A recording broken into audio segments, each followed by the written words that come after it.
అండి, welcome back to honey channel. Water filter కొంచెంసేపు అప్పుడు. ఎలా ఉన్నారు? అందరు బాగున్నారా? నేను బాగున్నాను. మీరు బాగుండాలని మనస్ఫూర్తిగా కోరుకుంటున్నాను. మొన్న మాకు భూకంపం వచ్చింది. అది 3.9 స్కేల్ అంట. స్వల్పంగానే వచ్చింది కానీ మేము బయట మా పిల్లలం నేను ఫోన్లో మునిగిపోయాము. మా చైర్స్ వైబ్రేట్ అయిపోయినాయి. భయపడి ఇంట్లోకి వచ్చినాం. అందరు భయపడి బయటికి వెళ్తారు కదా, భయపడి ఇంట్లోకి వచ్చినాం. నిజంగా చాలా నైట్ అంతా భయంగానే ఉంది. మా పిల్లలైతే నన్ను ఇట్లా, ఆ రోజు వర్షం కూడా ఉంది, ఉరుములు వర్షం, దాని స్వల్ప భూకంపం. పిల్లలు నేను ఇట్లా లేచి కనీసము కరెంటు కూడా పోయింది. కనీసం మెష్ డోర్ ఉంది కదా, డోర్ అన్నది వేసి పెట్టుకుంటే ఒక గాలన్న వస్తుంది అంటే మా పిల్లలు నన్ను ఇట్లా లేవనీయలేదు. అసలు ఇట్లా పట్టుకొని లాగడం, సోఫాలో కూర్చోమని ఏమవుతుందేమో నన్ను, అంత భయపడ్డాం. కరెంటు కూడా 1.5 అవర్ వరకు రాలేదు. పిల్లలు చాలా భయపడిపోయినారు. నిజంగా రాత్రి మళ్ళీ వస్తే భూమి మీద ఎవరు ఉండకపోయే వాళ్ళం కదా. నిజంగా దాన్ని బట్టి ప్రతి ఒక్కరు దేవుని స్తుతించాల్సిందే. దాన్ని బట్టి నన్ను బ్రతికించినందుకు, నా దేశాన్ని బ్రతికించినందుకు,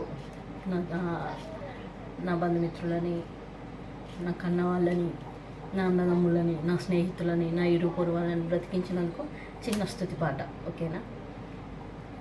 అద్భుతం చేయుమయ్యా నా జీవితంలో, నిన్నే నే నమ్మియున్నానేసయ్యా.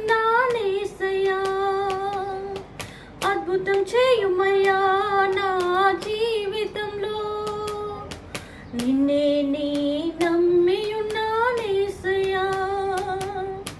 నిన్నే నే నమ్మియున్నాను.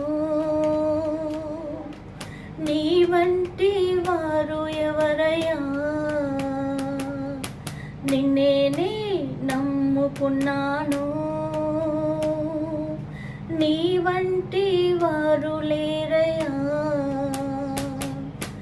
అద్భుతం చేయుమయ్యా నా జీవితంలో, నిన్నే నే నమ్మియున్నానేసయ్యా. అద్భుతం చేయుమయ్యా నా జీవితంలో, నిన్నే నే నమ్మియున్నానేసయ్యా.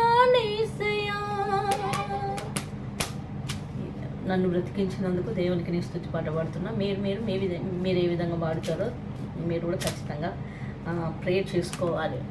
నాకు వచ్చిన విధంగా నేను చేసుకున్నా. నిజమే కదా, ఎంత భయం, మార్నింగ్ ఉంటుందో ఉండదో అన్న భయంతో ఉన్నాము. ఆ రోజు నైట్ మా వారు రావడానికి లేట్ అయింది కానీ మేము ముగ్గురం ఆడపిల్లలమే కదా, చాలా భయపడ్డాము.